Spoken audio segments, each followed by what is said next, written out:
It's always fun being here in Mid-State. You win some ball games. The energy around our program is awesome right now. Our fan base is absolutely electric. You look at 60,000, close to 60,000 people at the spring game last week. What an environment! It was awesome for our current players, families, everybody, but recruiting as well. And you'll be right back here in about 4.5 months. That's right. Countdown is on. Can't wait to open up here. So many Vol fans around the area. Great opportunity for us to come to them.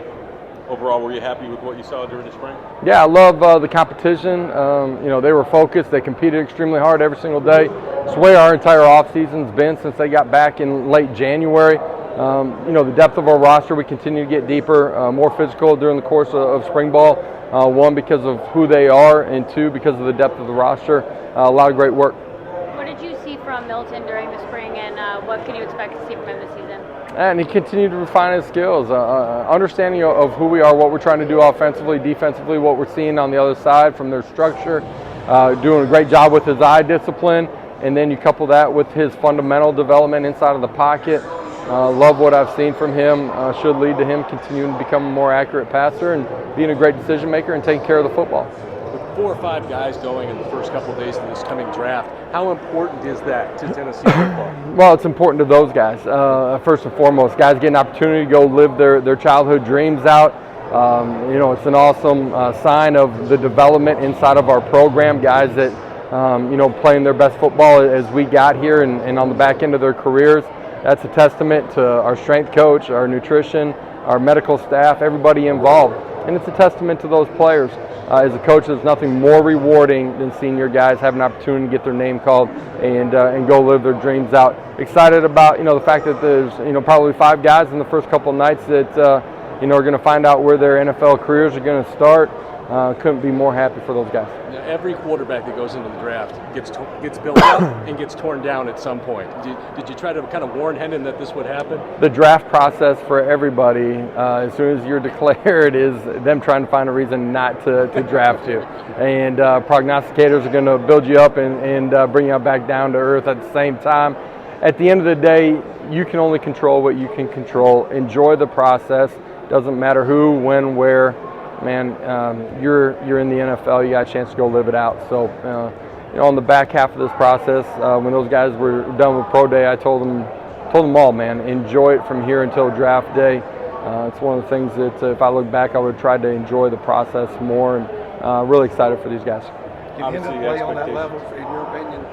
Hendon's going to be a great player at that level, no doubt about it. He's smart. He's accurate. He's competitive. He's a dynamic leader on and off the field. He's going to find a way to make it work. He'll be a great player. Expectations obviously going to be sky high going into next season. Something you would expect, but do you have to guard your players against that and the expectations and just going out focusing day to day? How do you approach that with your players? Yeah, the expectations in the building are what matter. We want the noise on the outside. High expectations, belief in what we're doing. But the work habits are what predicate, where we're going to finish up. And you got to invest in it every single day. The success that we've had in building a program is because of the investment of our coaches and players alike. The investment in this season has to continue to sharpen and be greater. I love what we've done since we got back in January. We're essentially at the halfway point of our off season before we get to kickoff. We got a lot of work to do. I love what we've done. There's a lot of work ahead of us, though. Just as a response, I know you hadn't done too many of these yet, but are the response you're getting a little different after last season? And maybe not just stuff like this, but other recruits, players, just in general. Yeah, I think the energy that exists around our program, around the state, around Vol Nation, absolutely, it's heightened, it's greater. Some of these events in some ways are a celebration of what happened last year, the excitement that surrounds the upcoming season. It's a great opportunity for us to be around our fan base. Is the noise louder? Absolutely. That's what you want. It's what you're trying to build when you first step foot here on campus. That happens because of the investment of our players and coaches. You talk about where you've got in since January. Can you talk specifically about Kurt Schmidt? Yeah. And bringing him with you, and just kind of how you guys kind of simpatico a lot of things, the work you've been able to get in with this guy? Kurt does an unbelievable job of taking a player where he's at and finding a path and a road to him becoming his best. talking about his physical skill set on the football field. Does a lot of work developing these guys specifically at their position. You come into the building and you see a D lineman and an offensive lineman, their work that they're going to be doing is completely different because their physical skill set needs to be different. These guys he does a great job of developing these guys, you know, from DBs to wide receivers to O-line to D-line, your big skill positions. Doing a great job working on one arm, one leg, learning how to punch, learning how to bend, becoming a great functional football player in your movement skills. You can look at what our players have done on the field over the last 2 years. That only happens if you're doing the right things inside the strength area, coupled with fundamental and technique development with your position coaches. You look at how those guys have tested the last couple of years at the combine. You know, some of the highest speeds at their position in the history of the combine. Guys that are, you know, in the top 5 at their position respectively in so many testing areas.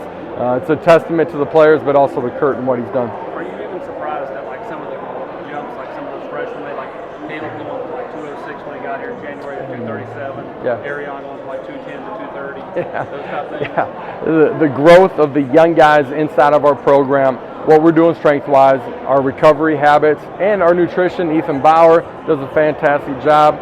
What we look like inside of our building, you know, as far as how we're feeding our guys, the investment from our administration to make sure that we have the best in everything that we're doing is the only reason that our players are making the gains that they are. They're working extremely hard, but really proud of the staff that we have. Josh, how much attention are you paying to the hearings in Cincinnati with your program? Obviously, going to pay close attention on the back end. As I said from the beginning, though, really believe this is a speed bump.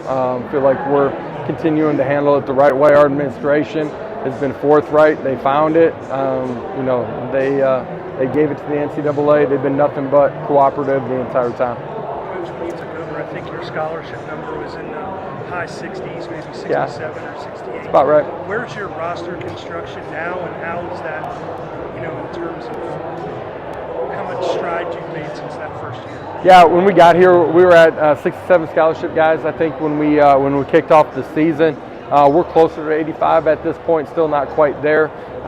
You know, we've continued to fulfill our roster as we've managed it here. There's always a little bit of ebb and flow at this point, just because of the transfer portal.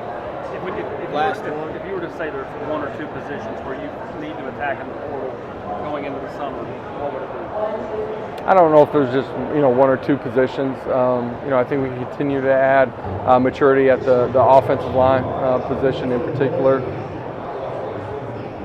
Thanks, Coach. Appreciate it. Thank you. All right.